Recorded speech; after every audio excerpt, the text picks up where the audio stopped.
À l'occasion, la télévision du cinquantenaire organise une émission spéciale le 16 janvier à 15h30. L'invitation est lancée à tous. Vous avez un témoignage, un sourire, une pensée. N'hésitez pas, contactez-nous au 081 99 39 244. 081 99 39 244. Bienvenue à tous.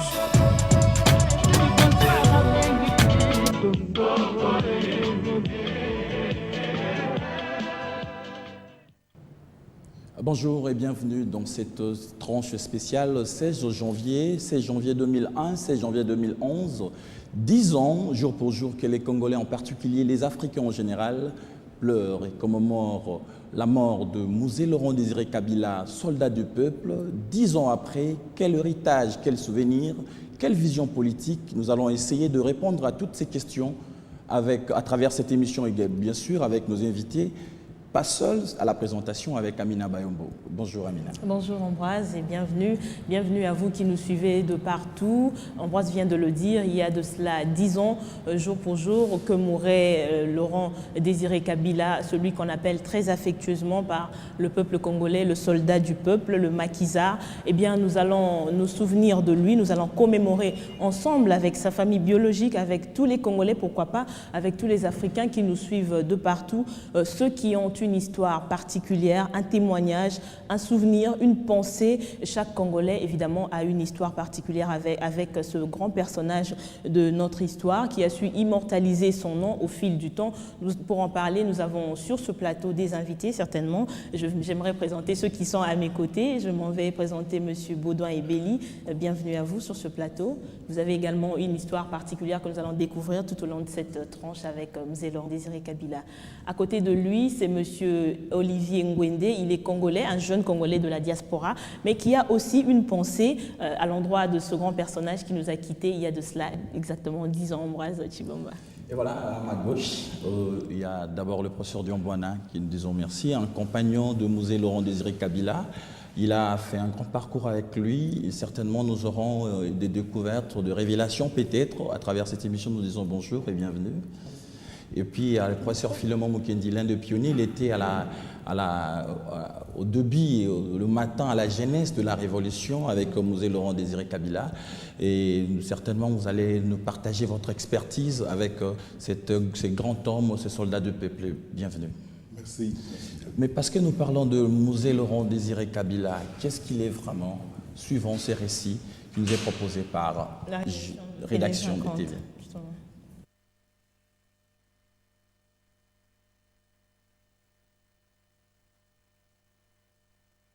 Est né à Moba, ex-Baudouinville, le 27 novembre 1939. Il fut président de la République démocratique du Congo de mai 1997 jusqu'à son assassinat en janvier 2001.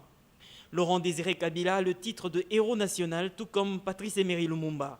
Il est originaire de l'ethnie Luba, au Katanga. Après ses études secondaires, il se rend à Paris.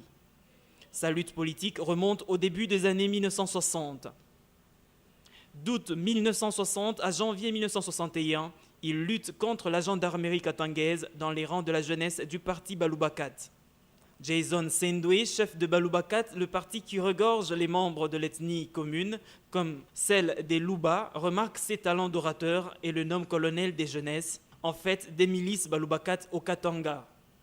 Ces milices se rallient à l'insurrection déclenchée par les forces lumumbistes en 1964. D'après les témoignages de Che Guevara, qui essaya d'appuyer les maquisards de Kabila sur les rives du lac Tanganyika en 1965, Kabila et son groupe étaient plus contrebandiers que rebelles.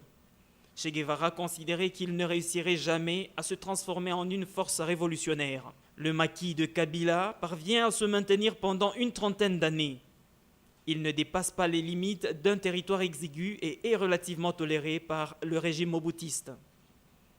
Il parvient tout de même à renverser Mobutu en mai 1997. Après la fuite du dictateur, il se proclame président. Laurent Désiré Kabila prétendait n'avoir jamais été zaïrois et à ce titre gomme tout rappel à cette dénomination née en 1971 par décision de son prédécesseur. Le pays retrouve son appellation suite à son indépendance de 1960. Le fleuve est à nouveau rebaptisé Congo. Le franc congolais se substitue à la monnaie zaïre. L'hymne national du pays et la devise sont changés. Le 16 janvier 2001, il est assassiné. À sa mort, son fils Joseph Kabila est désigné pour lui succéder. Voilà, nous retournons sur le plateau. Professeur Diambona, qu'est-ce qui manque après avoir vu ce portrait? Qu'est-ce qu'on n'a pas dit? Il y a peut-être une histoire des musées, telle que connue par certaines personnes, comme moi-même. Votre micro, s'il vous plaît. Votre micro. On a parlé de la qualité des musées. On oublie parfois que certaines personnes, surtout des étudiants des années 1971, ont eu à le prendre comme Émile. Moi qui suis sorti de son école, nous sommes en 71, venant de l'Ovanium, parce que c'était les années de contestation, où il y avait une tendance de la part des étudiants congolais de se tourner vers les pensées de Mao. Alors, moi, ayant évolué de façon que j'étais de la gauche, à ce moment-là, nous nous sommes retrouvés à Lubumbashi. Voilà comment je me suis retrouvé avec lui. J'étais devenu inséparable. On sent encore l'émotion à travers vos propos. Philémon. Tout le monde est unanime que Laurent Désiré Kabila était un nationaliste. Et selon vous, vous avez également vécu à côté de lui. Comment l'on pouvait traduire ce caractère en lui? Mais il faut d'abord souligner que Mzee a fait l'apprentissage politique dès sa jeunesse. Il a fait l'apprentissage politique dans des structures nationalistes, donc au parti le BACAT, comme on l'a dit. Mais il faut dire que son enracinement politique, c'est la gauche. Ce sont des concepts parfois qui ne sont pas assez connus ici chez nous, parce que très souvent on fait la politique indépendamment de l'idéologie. Alors gauche, droite, centre, tout ça, on ne le sait pas toujours. Donc dès sa jeunesse, Mzee était un gauchiste, donc un homme de gauche. Donc ça signifie que c'est lui qui croit que le pouvoir doit d'abord être exercé par le peuple. Donc cette conviction qu'il avait dès sa jeunesse, c'est celle qu'il est arrivé à pratiquer même au pouvoir. Donc ce que j'aimerais souligner, c'est que nous avons là un homme politique pour qui le pouvoir est d'abord un instrument de changement de la société. Et c'est ainsi que vous avez là un discours très très cohérent, où il parle du pouvoir populaire, où il parle de l'auto-prise en charge, où il parle de l'éveil patriotique. Donc c'est toute une vision. Mais cette vision est portée et concrétisée par une pratique. Nous avons eu les CPP, je crois que M. Nestor Diambona en parlera beaucoup mieux que moi. Nous avons eu les cantines populaires, nous avons eu toute la campagne d'éveil patriotique à laquelle j'ai participé. Donc bref, une vision politique de gauche qui met au centre le peuple, qui met au centre l'intérêt national avant les intérêts particuliers, et puis une pratique qui est cohérente, qui est conforme à cette vision. Et puis juste pour terminer, je dis, ce que moi j'ai vu en Mzee, c'est que c'était aussi un grand éducateur. Un homme qui pense qu'un politicien doit toujours être proche de son peuple pour lui expliquer sa vision, pour essayer de l'entraîner dans cette aventure de reconstruction nationale. Et pour moi, c'est un homme fascinant et il le restera toujours. Laurent Désiré Kabila légué à la jeunesse. Nous donnons la parole à la jeunesse qui représente carrément 3/4 de la population, une frange qu'on ne peut pas négliger. Il nous vient d'Angleterre, il s'appelle Olivier Ngwende. Bienvenue encore une fois. Merci à vous. Alors, qu'est-ce que vous avez retenu du vivant de M. Laurent Désiré Kabila? Parce qu'il faut dire que vous venez d'ailleurs, vous êtes de la diaspora, mais vous nous avez rejoints sur ce plateau, vous avez certainement à dire sur ce personnage. Il nous a légué l'esprit révolutionnaire, l'esprit d'un changement fondamental, d'un changement idéologique. Ça, c'est la chose la plus importante que nous retenons et gardons de Mzee Kabila. Et autre chose aussi, il a fait grandir en nous l'esprit nationaliste.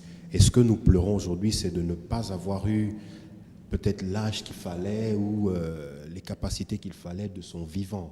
Vous voyez, parce que nous pensons sincèrement que si cette personne était encore vivante aujourd'hui, le pays aurait peut-être atteint un autre niveau. Parce que c'est une personne qui avait foi en son peuple, foi en lui-même, foi en ses collaborateurs. Il n'y a pas mieux.